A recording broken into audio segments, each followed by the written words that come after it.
For guests and visitors, my name is Steve Perley, Club President. I'd like to welcome you all to the 11th meeting of the 47th year of the Dublin Worthington Rotary Club. Today's invocation and Pledge of Allegiance will be offered by Katie. Perfect timing. Yes. What can I say? All right. This should work. Hello. It works. All right, let's bow our heads and pray. Dear Lord, as we remember 9/11 and the incidents that had happened afterwards, please let us find some way to come back to those memories and come back to that union that we had felt. We are so divided today, and we really need your grace and your intervention into this. Amen. Amen.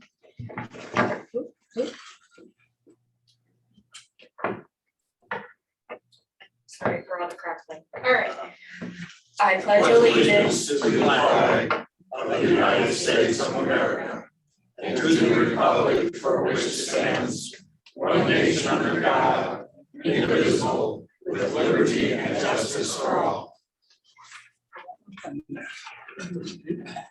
Thank you, Katie.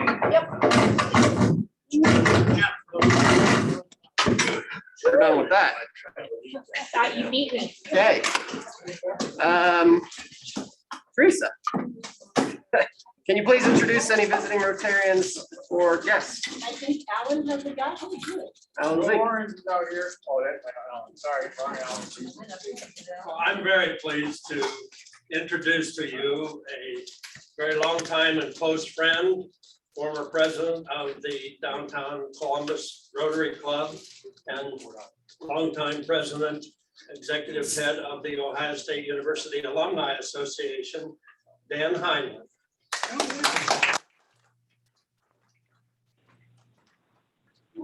And Joe Lawrence is here. He's checking us out for the second time.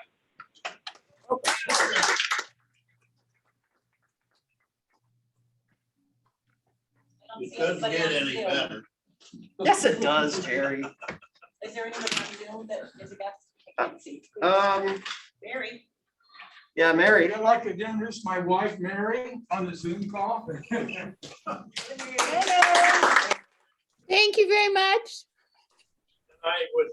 May I ask everybody to give a wave to our daughter Kathy, who's probably watching now, and she's recovering from knee surgery replacement yesterday. Hey, Kathy. All right.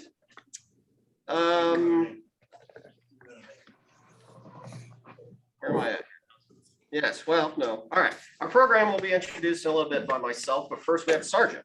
Oh, right. Sorry. And our sergeant is Rich. Do it the other way. Okay, Rich. Yeah. Let's get the pot here. Myself.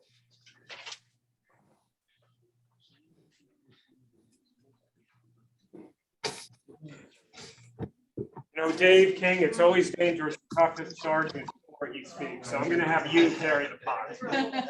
I want you to put in $1 since you're gonna be playing golf in Tennessee, which I'm very envious of. Sure.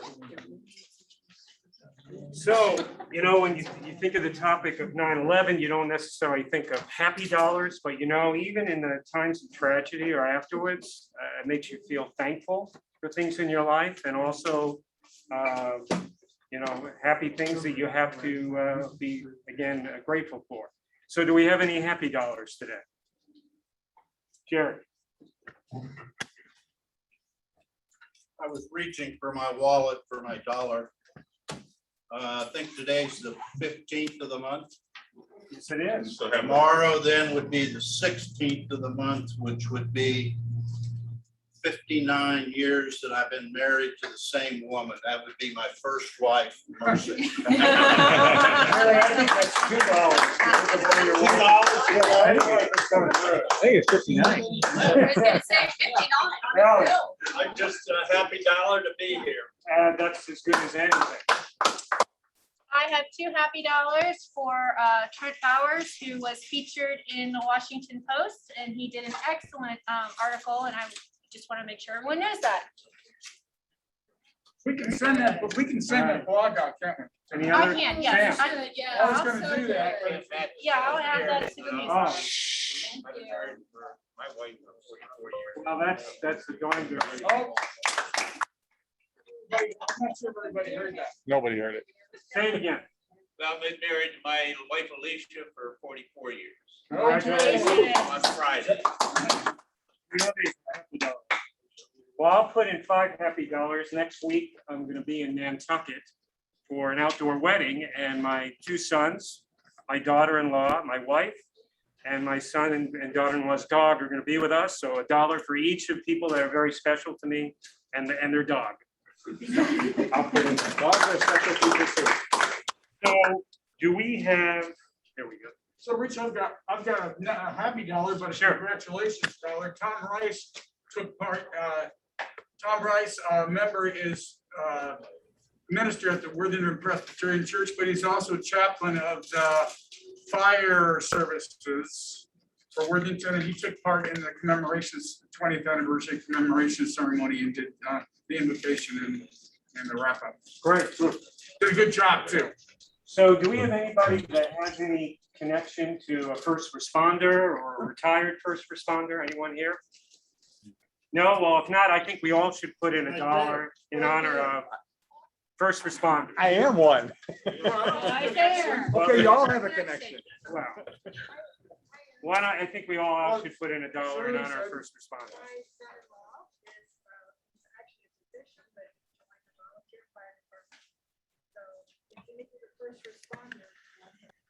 All right. Okay. So can we have a repeat of that? Oh, For those of Shirley's us that are- son-in-law, who's also a physician, has joined the fire department. But it's in Lyme, New Hampshire, but still, it's, he loves to be on the fire department and loves the camaraderie, and he's a good guy. So one fact that I read this morning that I guess you knew that there were people that were saved, but you know, the first responders saved 18 people in the rubble of the World Trade Center, which is really remarkable considering what happened. And of course, we know that hundreds of firefighters perished because of, 343. right, because of what happened that day. But that's another reason to recognize first responders. So thank you very much. They saved thousands if they evacuated from the building. Absolutely, absolutely. Given the short time, it's amazing. I agree, I agree. All right, thank you very much. Thank you, Rich. Okay.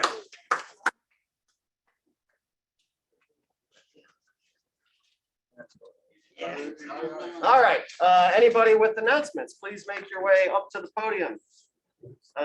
Jerry, I think you might have an announcement. Ro, do you have an announcement? I'll make an announcement for Ro. If you have not filled out Ro's committee questionnaire, please do so. The deadline was last week. Yeah, yeah. All right, Jerry. Could you show that for a minute?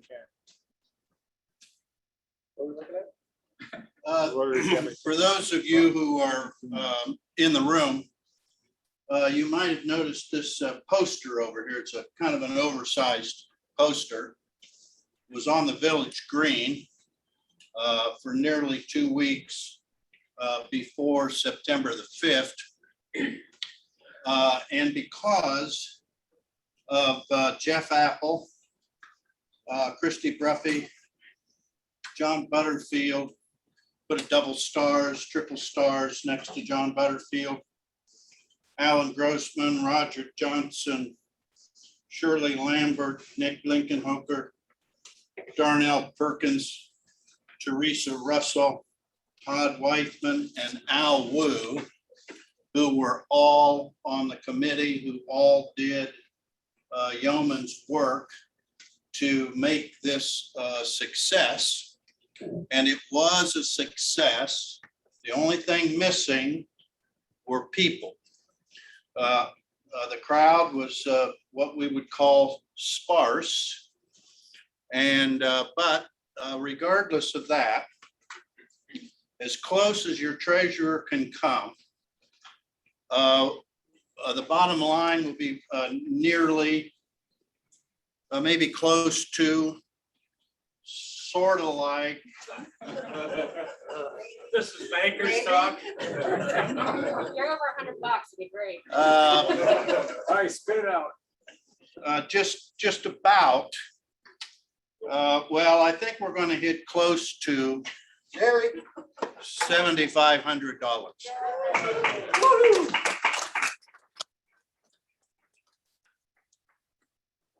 Fantastic. Oh, wait a minute, Darnell has another bill.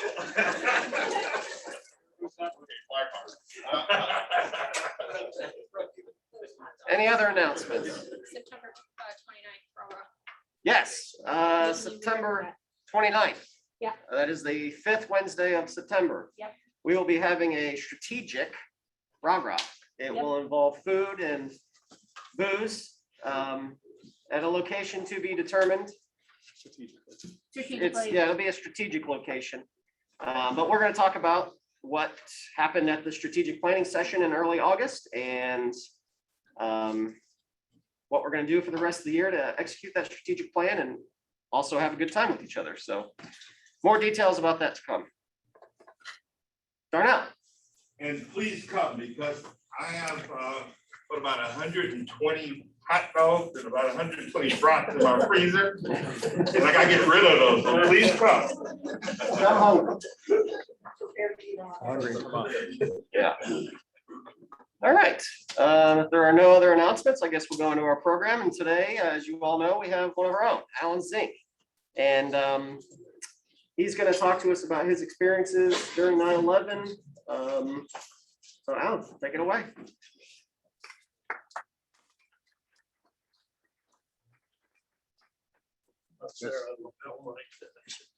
No, it's broke. Oh, it is. It's broke. Yeah. I mean, it's all staticky and stuff. Well, we can't move. Well, I'd be advancing my own. Yeah. Okay.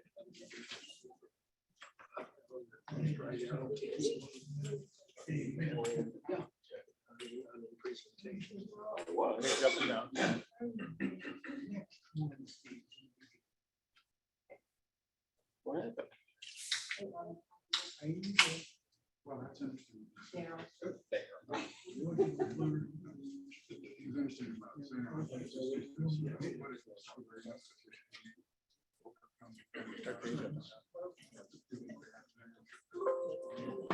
There you go.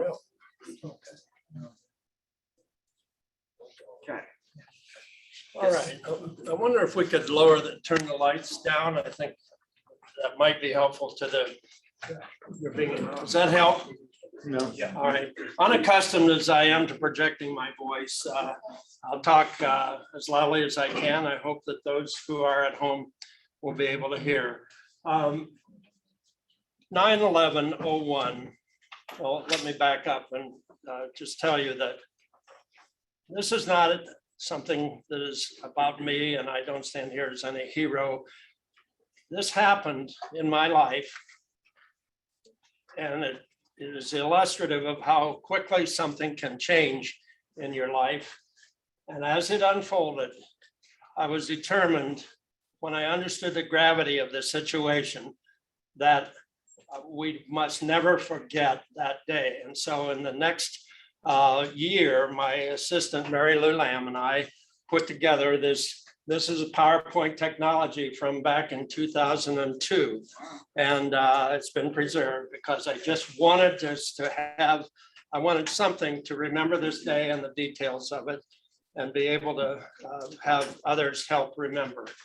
So the day before, Monday, I was commuting to New York City every week out on Monday morning at 6:45 to LaGuardia or Newark and back on Thursday nights. I had sold my company to the company headquartered there, corner of Wall Street and Broadway, 2 blocks away from the World Trade Centers, towers. And that we were in the insurance business. And on Monday, it was a gorgeous day, a warm day, and I had been invited to and participated sort of in a golf outing.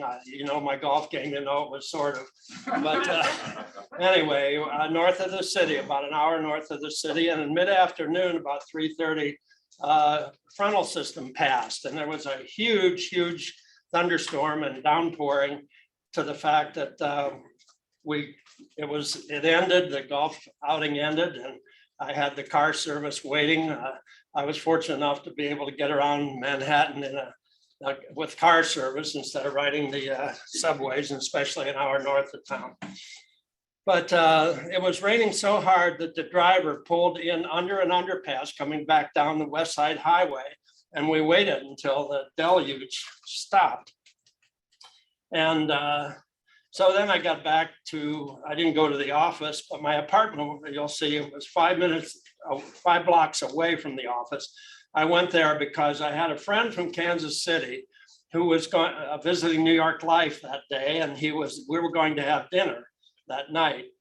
And our plan was, ironically, to have dinner at the top of the World Trade Center, windows on the world. We were just going to splurge a little of our company's money, frankly, calling each other necessary clients or something like that. And that was our plan, but it was raining so hard that we decided not to do that. I somehow didn't feel like trudging over there on the street. So we went to a little local restaurant right nearby on the ground, had dinner. He went back up to Midtown where he stayed. And so the next morning, if you remember that sky was absolutely crystal blue. And my apartment being 5 blocks from the office, I walked past the World Trade Center at 8:30. And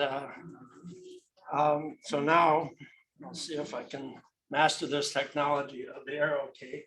So here's where we begin. Trying to remember September 11, 2001, perspectives that I had versus the ones that you had.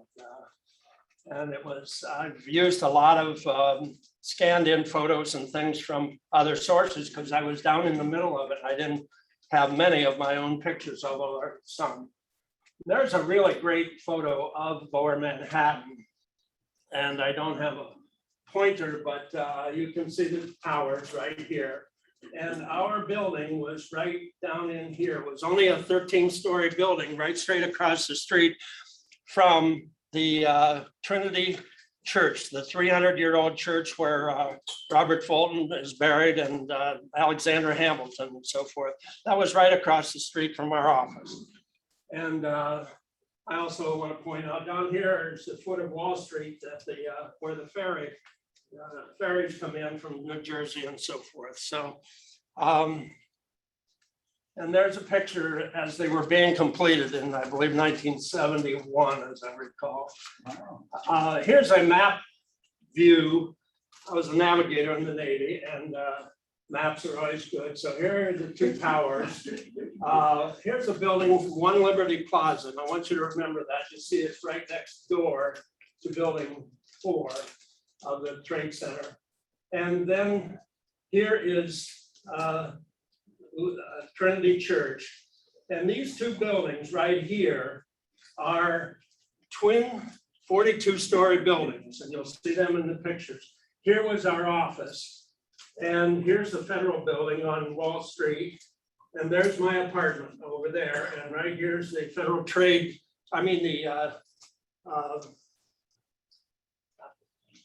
the Federal Reserve, the New York Federal Reserve building is right there. Maiden Lane. I used to read about Maiden Lane and never dreamed that I'd be there. But anyway, that's just the picture. As I walked by at 8:25 actually, and look, you couldn't walk by without looking at them, at least not this farm boy from Ohio. And I looked up and saw that blue sky, and my Navy days came back, and I said, what a great day for flying. And that was the thought bubble in my head. And so there's the front of our office building. That's a picture I actually took with my back to the Trinity Church Cemetery right there. And at 8:46, the first strike occurred. I was in the office. I was doing a thing called management by walking around, MBWA, going around to meet the people because I had become the CEO of that company in January 2nd of that year. They bought my company and I ended up being their boss, and they kind of wondered, what is this all about, you know? And so I had a lot of winning over to do. And so that's what I was doing at that moment. 8:50, just a few minutes later, my office was on the 3rd floor, corner building of really Pine Street, Pine Alley. Wall Street is just to the left. There's the church. But in just a few minutes, the papers were starting to fall. Calls were coming in and they were saying a light plane hit the World Trade Center. And that's what we understood at that moment. And I kept looking at that and I thought, wow, that really doesn't make sense to me from everything I know. But what do I know? So I thought, and I was getting to be callous like a New Yorker. I said, what dumb umpty ump couldn't see the world's tallest building on a clear day? And it can't be a light plane. This must be, there's too much falling debris. 8:55, I always had a camera, as you've noticed from time to time. And I went down on the street and I put my back to the fence there of the cemetery and took this picture. You saw it a minute ago. But what's remarkable about this picture is by then the traffic had stopped. This is Broadway that runs clear up through to 42nd and Broadway and so forth. And what you see there is New Yorkers being New Yorkers, walking with their heads down, watching so they don't stumble on the cracks in the sidewalk or step in dog doo. And the only people looking up are the 2 or 3 Japanese tourists. And they were, that just struck me about that photo. There was some remodeling going on the 1st floor there and then retail space. And that's why those X's are on the windows. But my office was right up here in this corner. So, and that's what the cemetery looked like. And I was looking at that and thinking, wow, I saw file folders on the, and I looked at one, it was the financial statements of a company. And about that time, I heard this very light sound. And it was this piece of building insulation, that is my photo, landed, impaled itself on this wrought iron fence that I was standing beside.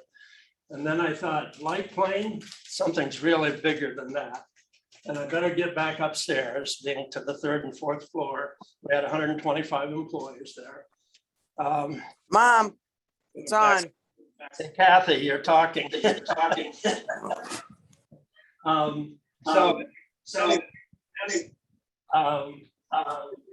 2 40-story buildings that I mentioned for this building and the one behind it, and you can see 42 stories and how much the towers stuck up above that. Yeah, I'll do it. Thank you. Keep talking. Um, Go ahead, you're good. Mute Kathy. Yeah. All right. That's it. So, all right, Go ahead. we'll keep going because, so that was my last look at the towers and you can see the smoke coming out of them. And I got back upstairs and people were coming in from the PATH trains underneath the World Trade Center as they do for a 9 o'clock start and sometimes a little late, New York time. And at that point, they had the TV on in the lunchroom. Some of them saw the second hit. I did not. I learned over the weekend, and by the way, this may be anticlimactic to all that you've seen this week because there were many, many very excellent documentaries of things that I never knew about. For instance, I learned this past week that 1/3 of the jet fuel on the planes were in that cloud of flame right there. 1/3 of it burned at that moment of impact. But the point is, 2/3 of it was still in the building and fueling the fire. I have this slide here because this is a view, the long view, that a friend of mine who was the head of a large brokerage firm called Aon, insurance brokerage firm, and he was supposed to come back to New York from a meeting in Chicago on Monday, but that storm canceled his flight. So he didn't come in. He arrived Tuesday morning at LaGuardia, and this happened to be in Life magazine, but this was approximately his view as he went out to catch a car outside of LaGuardia, and he told me about it later. And you see the second plane up there in this upper left, and as it gets closer, and then the impact. he saw that and he knew it was flying right into his offices and that his staff were all doomed. And I just never forget that explanation, that commentary. So I say we had people arriving, they were frightened, they were anxious, they were talking about terrorism. I'm a farm guy from Ohio. What the heck did I know about terrorism? I had been there 9 months, but they had been there for the 93 bombing, and they knew what I didn't understand at that point. And so we started making preparations to stay. And you might say, why? It was an instinct. And since then, I've had some feedback from a number of employees who have thanked me for whatever I did that day. It was instinctual. I understood at that point that I was the officer in charge, Navy officer, whatever, of 125 very frightened people, mostly female, and that 3 companies were going to be affected forever by what was going on right then. But I knew that we were in a 13-story building. It was built very solidly of stone and so forth. And what I did was gathered them to the 3rd floor. And I said, we need to stay in here until we understand what's going on out there. And just stay away from the windows. We're safe, no plane. I know airplanes enough to know they're not going to get down in here to find us. Never thought about a building toppling over on us. That wasn't there. But I understood I was in charge. I was the captain of the ship. Terrorism, now I understood that that's what it was. And as I said, have everybody come to the 3rd floor, stay away from the windows, stick together, stay calm. I did a thing that was so instinctual again. I gathered them together. And I don't know if I would even be allowed to do this now, but I put my arm around them and they were frightened. And I said, we're going to all stick together here and we're going to be all right. That's what I knew how to do. And they told me later, you see, I had been trying to gain their confidence as the CEO of the company. And I thought it was going fairly well, but that was a critical moment. And that instinctual act helped them accept who I was as a caring person for them and not just a guy worrying about the bottom line. And, it wasn't, I didn't think about it, I just did it. 9:59, now the unthinkable happened an hour after things really started, and that first collapse. None of us thought that would happen. We were just trying to wait and figure our way out of there, and some guidance from the fire department. You saw this, we did not see this. You can see these awestruck faces. At 10 a.m., what we had across an alley, across Broadway, was darkness and grayness. That cloud just obscured everything. And as I say, strong arms around them, more hugs, stay here, all that rationale that I thought was true. And I talked to them and I said, just stay put. We have 4 vice presidents in this company, 2 with master's degrees, and all 4 of them have been here for a lot longer than I have. And I just did my thing and I said, you 4 are a committee and you've got 20 minutes to go and develop a plan and bring it back to me on what we should do. That's all I knew. I didn't know what to do except to keep people calm and reassuring.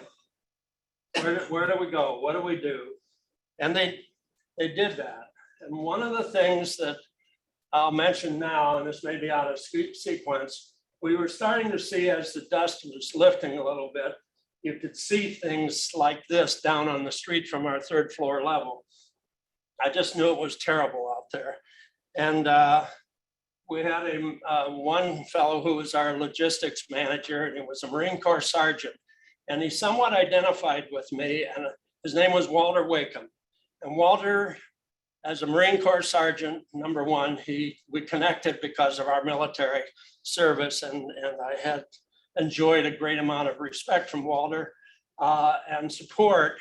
And Walter, I knew, was in charge of the grapevine. If Walter liked what was going on, the rest of the company and people would. And I always knew that the grapevine's an important thing. But we saw this, and without ever, he wasn't part of the plan, but Walter got all the bottled water we had available ready and paper towels ready. And when we did decide what we were going to do, Walter was there ready to hand it out. I'll never forget him for doing that. But you saw these scenes, we didn't. At 10:05, the fire alarm sounded. And they told us we must evacuate. And I mentioned there with Walter and his bottled water and paper towels. But there was confusion. They were trying to take us out to Broadway, which is toward the problem. And we had an east-southeast door. They were trying to herd us down there. I went down and argued with the fire department. I said, we're not going out that door. We have another door. We're going out and away from the problem. And I just closed the door. And don't get in my way right now. I didn't even think about what I was doing. So anyway, we did that. And all of our people started leaving. And I didn't know where they were going. I thought about the computer. Our idea of backup at that time, Steve, you might, wherever you are, you might enjoy this. Our idea of a backup was we had one complete computer system on the 3rd floor and the other one in the other corner on the 4th floor. And that was our backup. And wow, it was primitive, I'll tell you. So, and it was tape backup. So Joe Kaiser, the IT manager, I started saying, where's Joe? Has he got a backup? And I will leave last. Where's Walter? Because I wanted to have Walter with me as we left. And so as I started out, this was right outside of my office. Hattie Slater, I'll never forget that lady. Anyway, you can see everybody was gone except Walter, Joe Kaiser, and me. And I remembered I hadn't called Columbus. Nobody knew what was happening until I quickly called the office and I said, tell Louise I'm okay and I'll call later. I was headed for my apartment 5 blocks away. So again, thinking about this, and if you can see here we were, and we evacuated, and I went east to Water Street and then north, and then back to head for that green spot there. So the total trip was about 8 or 9 blocks. And I had my briefcase and laptop and so forth. And anyway, as I turned back onto John Street, which is an east-west street there, I was heading toward the problem. And that's when the second collapse occurred. And I was 2 blocks from my apartment. And the thing that happened was this. This is what I saw. Now, if you look at the ground, it's not covered with ash because this is a picture from the first collapse, but it represents what I saw without those people in the second collapse. In the next slide, you'll see what the ground looked like. But there were a couple of people coming toward me. I was the only idiot in New York City going toward the cloud. And that's what the street looked like after the first. That just happens to be a picture that I found. And this is probably from where I'm standing to right up about here is how far away I was. And at that moment, there's an intersection there. And on my right was the New York version of a supermarket wedged into a small space where everything's stacked up about 8 feet high. And out in front of that was the Korean, I believe he was Korean, manager of that store who I had seen in there many times. And he had a shopping cart out there in all that rubble with bottles of water and paper towels. And he was doing the same thing. He was giving away his inventory, only there weren't many people at that point. And as that cloud came down the street, I couldn't get the next half block to my apartment. And I knew I had to duck into the revolving doors of that supermarket. He and I went in together and we stood inside. The cloud passed, it was dark. And I just looked at him. And again, you don't know what you're going to do, but he was giving away his inventory. And I thought it was such a remarkable act. I reached in my pocket and pulled out a $20 bill to give it to him. And his answer was, no, that's what we do. And it was just one of those moments I'll never forget. So it was over. I stayed in the apartment until later in the afternoon. As I got into the apartment, then it was 20 minutes or so later, my apartment was in the top floor of that building, and it was my shoe size, 13D. I could always remember how to get there. And anyway, the doorman there, the concierge in that building, his name was Alan. And he said, Alan, there are people waiting up in your apartment. I let them in. Is that okay? And I said, yes, thank you. I went up and there were 2 vice presidents and a secretary up there, Phyllis McCrae, who later walked across the Brooklyn Bridge to home. And I just read that she passed away recently. But they were there. Now, one of our vice presidents or actually the president of a subsidiary company who was headquartered with us, Lou Caruso, was an EMT. I didn't raise my hand when I said, do you know or are associated with an EMT? But Lou immediately went over to the site. He was there. He was there all day. And at 4:30, he came to my apartment. They knew where it was and he came there. And Lou's a very slightly built guy, and just some of the crazy things that you don't think about. Lou was, well, I think about the diameter of John, and he was covered with the ash and so forth.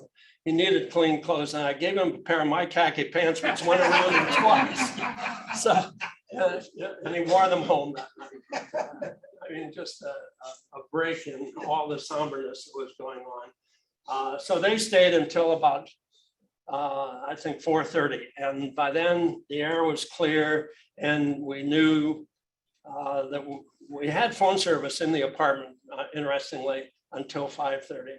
And at 5:30, the last collapse happened and it got the phone company building that was right beside it. And we lost. And remember, it was cell phones. It was a flip phone and it wasn't very reliable. But I had been able to use the phone and talk with Columbus and talk with others. And we knew that there were ferries leaving. And so they all went home. And the one vice president invited me to come over to his house near Red Bank, New Jersey by ferry. Told me to take the Highlands ferry. So I knew to do that if I needed to. I was going to stay in the apartment that night. And one of the things I learned this weekend was about the foundation of the World Trade Center was made of, if you heard them refer to the slurry wall. The slurry wall was a kind of a wall that they built. A slurry is a mixture of cement and I don't know what all. To me, it's concrete. But anyway, that's what was under there. And I never thought about, but they were worried and trying every day. The trucks went by our window with hauling the steel away and hauling the rubble away. They were worried that the slurry walls would cave in and flood lower Manhattan. I never thought about flood and all of that. It just never occurred to me, but that was just another issue and concern and worry. So that afternoon, they left at 4:30 and 5:30, that last collapse, about 5:30. And I thought, I can't stay here anymore. I don't know what else is going on. So I went to the foot of Wall Street, got the Highlands ferry, went across the bay to the northeastern tip of New Jersey, corner of it, and got off there and went to the house of this vice president. Ironically, as things turn out, and this is just one of those things that happens in life and business, that same vice president who offered me shelter that night, as the year wore on after that, he became much more resistant to change, to things we were trying to do, because what I didn't know is that the company I sold to wasn't making money. Mine was, but theirs wasn't. And he was not pulling in the traces in the same direction as the rest of us. And within a year, I ended up having to terminate his employment there. And it was a very, very hard thing to do, with him having given me that shelter and so forth. I hated it, but it was just one of those things. Anyway, back to the scene around us. This is one more. This is the satellite view now, and there's the Hudson River. And you see these buildings with the geometric, there's a round and there's a square and so forth. They show up in pictures, but here's the pile. And here's Trinity Church. Here are those 2 42-story buildings, and here we were. And that's just really 2 blocks diagonally. So, and there's just one more view of it. So the next day, we had a company to run. We were in the insurance business. We provided lawyers' professional liability. We provided life insurance, disability insurance, health insurance through the New York State Bar Association in that. And we didn't know where our people were. We had no communication plan, which we fixed after that. But so we met in central New Jersey at Arnie Kaplan, the fellow standing. He was our CFO. That was his home. This is the fellow where I stayed all night. And this is Lou Caruso, the EMT, who had been over there all day helping. And we said, we got to put our companies back together. We have no telephones. How do we operate? How do we serve our customers? One of the things that came out of that is I had been trying to put my finger on why isn't this company making money? It's a 100% ESOP company. They own the company. And Tom Wentz, Bill Wentz's brother, a lot of you know who Bill Wentz was, my very close friend and member of this club. His brother had written a management book, Transformational Change. And on page 200 is a chapter that was alignment on purpose. And what I finally determined, it felt to me like everybody didn't know why they came through the door each day. And just in August, I had talked about that. Said, this book starts on page 200. Some of you have master's degree, I don't. I'm still reading, and I'm a slow reader. So that's your assignments. Read the chapter that begins on page 200. As a byproduct of all of this, after we started pulling our company back together, we met on the 8th day. I want to see what my next slide is here. Well, we met on the 8th day, and the managers did. And I just let the conversation go for a while. Among the things that popped out of it, I was hearing them talk about, we've got to get back to serving our customers. I said, yes, that's why we come through the door each day. But my company ran, Kip Patterson can testify, we had checklists.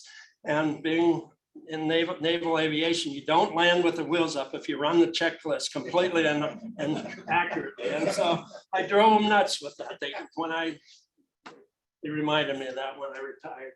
Anyway, somehow somebody had this, just exactly one of the things we needed was some guideposts on what we needed to start thinking about and doing, all condensed there. I think it came from a consulting company. But, and then that weekend, I jumped a little ahead, but the same week, that weekend, Louise drove to Philadelphia. That was her home. And we met up there. Lou Caruso, the EMT, loaned me a car and I went down to Philadelphia for the weekend. The thing that happened on the way back is the remarkable thing, because on Sunday, as I headed back north to figure out, now what do? We don't have telephones and so forth. This is the kind of thing I saw. I drove through Princeton, New Jersey, and it was like the 4th of July. And you all know what it was like. It was the greatest spirit that you can ever imagine coming from people of this country, all together. And so on Monday, Lou Caruso did business with law firms also with professional, with premium financing was his kind of part of, and loaning them money to pay the insurance premium. And we owned that company too, you know, if you're gonna do it, march on both sides of the street. So anyway, he knew a law firm that had 3,000 square feet of empty space over in Clifton, New Jersey. And there's, that's Walter looking there in a white shirt, and so Joe Kaiser, the IT manager, and right now the fellow's name on the left, but there are folks, and the guy in the middle was the IT person for that law firm. And so we start setting up. And I'll just say this, we were able to get Verizon, our telephone service provider, to switch our 800 numbers over to Clifton, New Jersey. We were able to buy a dozen cell phones right then. I'm sorry, 24, a dozen people that we stationed over in Clifton, New Jersey, and a dozen on Broadway, because our computers couldn't get out and talk to anybody. And so we got our 800 number switched over there. We knew we had 90 some lawyers whose offices were in the towers, and we had no idea whether they perished or not and what they needed from us. But that was the urgency, get back in business, be there for them. And that was the beginning of the change of that company. But anyway, we got set up, and we had people would call in there, they would dial over to Broadway, look it up on the computer, and it was really a hand crank operation, but it worked. So 7 days after that, on 9/18, after that day, I took my first ferry ride from Hoboken over to the foot of Wall Street. And this is my actual picture. And I want to tell you, you could have heard a pin drop on that ferry. There was nobody said a word. We just all looked. And as we went around the tip of Manhattan, you see where the towers should be, and you see those geometric shapes in the top of those buildings. That's what we were looking at. That is also my photo. We didn't know where the towers were. They were gone, but the lady still stood. And that was so reassuring. The Coast Guard cutter was there. Protection everywhere, but we didn't know if we were safe or not, but we were going back in to do it.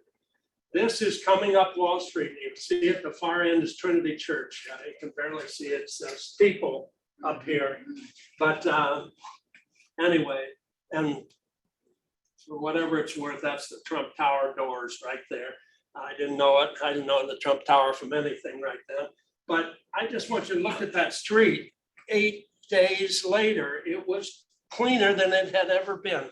New York really got hosed in a good way. That's all I could think of. It was, and just up to the left is the New York Stock Exchange. Cleaner than ever before. Didn't have to watch your dog do and stuff like that. There's the New York Stock Exchange with the flag hanging up there. By the way, that building still has pockmarks in the side of it from a bombing clear back in the 1930s, I think it was, or 20s or something like that. But Broadway, this is Broadway, and it was cleaned up also.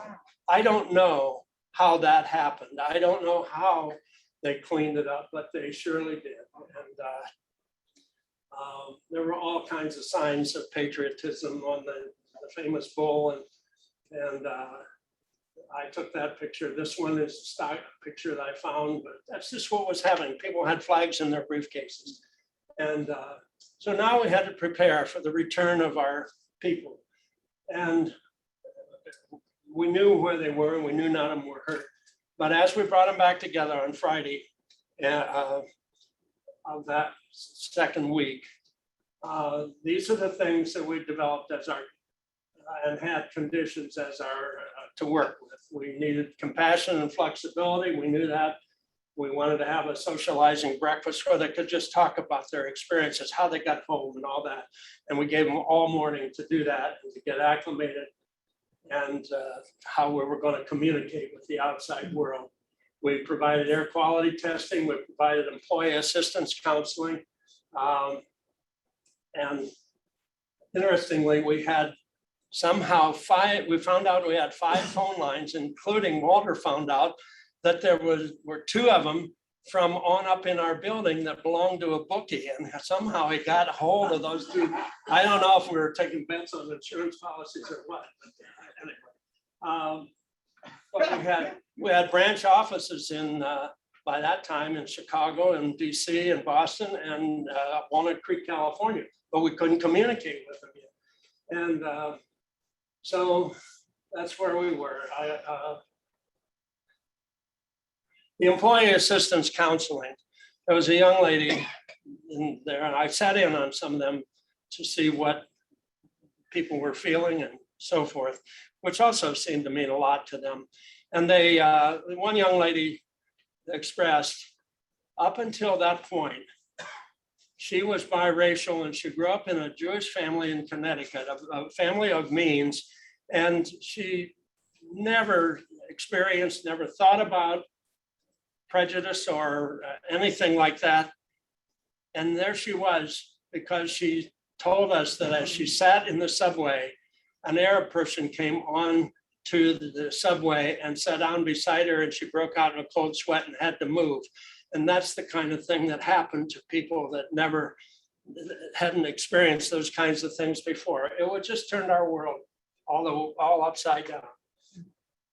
But one of the things, as we all got back together, I put this up on the board, the whiteboard. We are people who are help other people have satisfaction, security, and peace of mind from the intangible, should be intangible products and services we provide. We don't sell anything that you could eat or taste or ride or drive or whatever. Insurance is something nobody wants to buy anyway, and yet they need it. And so what we have to provide is service. And I put that up there for the managers, that management meeting. One person in the room knew where that came from. That was Arnie Kaplan, the CFO, because he was involved in buying our company the year before, and he knew about it. I gave him the quietus, and I just put it up there, and I said, what do you all think about that? And I didn't expect them to ever say, no, we don't like it, but they greatly embraced it. They said that felt like what we ought to be doing. And that became the mantra for us to operate. And we started to make money. We started to succeed as a company doing what we were supposed to do. And so that was just one of those moments and so forth. The search went on weekend after weekend. This is toward Christmas time, December. And another story, Walter, I kept asking him, when are we going to get our phones back, Walter? Every management meeting on Tuesday, and he'd say, boss, they just keep telling me April, Verizon.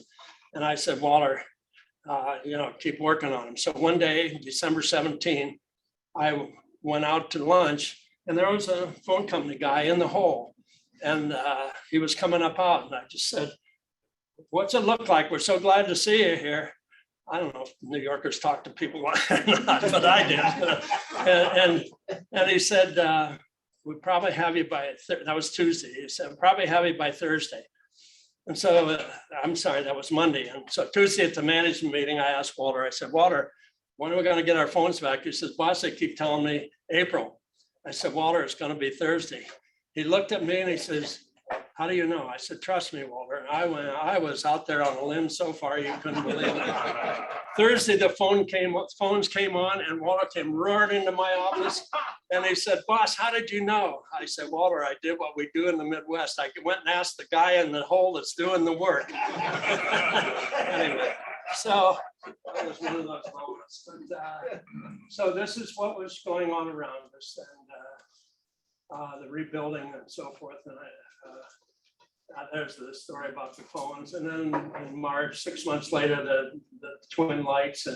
And now this is, the black building is One Liberty Plaza. That was right beside the pile there. And the other buildings, they all had American flags on them and so forth. And people started coming back to see. And so, and there's the way it looked back over those two 42-story buildings again. And so we try to remember. We must remember. Thank you.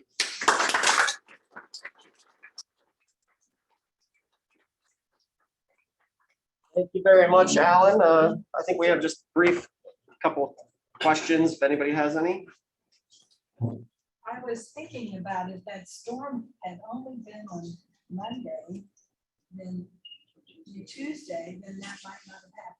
Well, you're right. They may not have been able, Scrubbed. because those guys in the flight training that they got, it should have been a clue to us because they never got flight training on how to land the plane or how to steer it. And they paid cash for It the was, rest. yes, it was totally visual. They lined up on those buildings.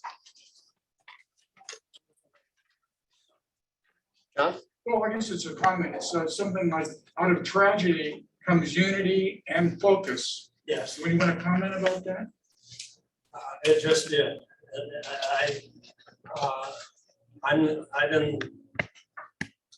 I tried to work with that, play on that some, but people just wanted to be together and doing something together, I think is what happened.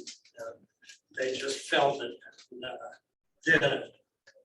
And they liked the results because they owned the company.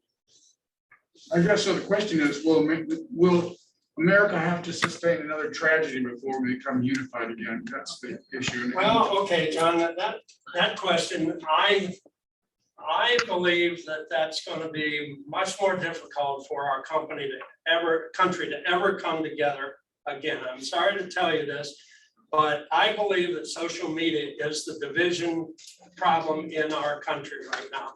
Because I just had a cousin that posted a picture of Air Force One as it landed out there in California, and forget the reason who was on it. She took a picture and she posted it. She was proud to say that's Air Force One. And about 25 people piled on with their political garbage comments about that. And she said, people, it's a plane. It's our United States #1 airplane, and it's a beauty. And that's all she meant to do. But people, and that's the problem, I think, of social media. I wish I could feel differently about it, but I do. Well, thanks again, Alan.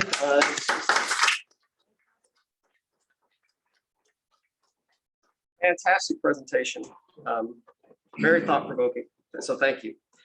Next week, our speaker will be Elizabeth, I believe, Greaser. She's the operations manager for the League of Women's Voters, and she's going to be talking about political redistricting, both at the state and federal level. So it should be a pretty interesting presentation. I mean, I think we all find that potentially kind of odd and interesting, just like, how does that work? But before we wrap up, we have a raffle. Have to ask Joe, he knows how that works. I'm going to wait for Elizabeth. The answer is not very well. Yeah. Shirley, are we ready for the raffle? $12 to pay for your lunch. Okay, check your tickets. The last four, 6545. 6545. Oh, Joe, just free lunch. Okay. And then for the ace of spades, it's $161. So you could be more lucky. Rich. Okay, the last four, 6553. 6553. Jerry. You have any cards? Yeah, Oh, right there. here. You have to come and get one. Oh, you gotta move. Want me to pull it for you, Jerry? Just pull for me, Yeah, because I'm gonna draw. give it to Joe on the way back. Oh, the 6 of spades. 6 of spades. I don't know if you guys know it or not, but these cards are marked. Oh, Look, the corners. they're probably not. The corners are cut off. Who won this, Joe? Joe. Did that impair your drawing? Yes. All right, so it's 1 o'clock. We've got to adjourn. We do have the 4-way test though. Somewhere. Right behind you. What about the people on the internet?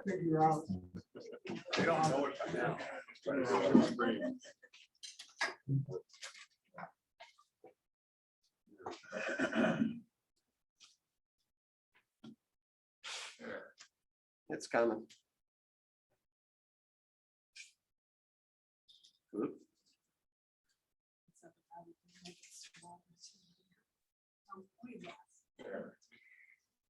All right, you Zoom people are just gonna have to go from memory. All